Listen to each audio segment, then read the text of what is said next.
நிழல் என உடன் நான் வருவேனே.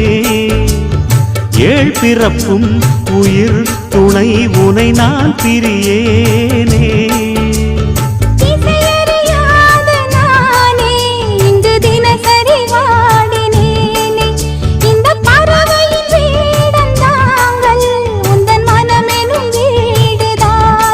நீண்ட காலம் நேர்ந்த சோகம் நீங்கி போக நானும் தீண்ட யோகம் விளங்கிடும். பூமிக்கொரு வாரம் என்று எண்ணி இருந்தேன், பூமுதிக்க யாரும் இன்றி கண்ணி இருந்தேன். சொந்தமின்றி பந்தமின்றி நானும் இருந்தேன்.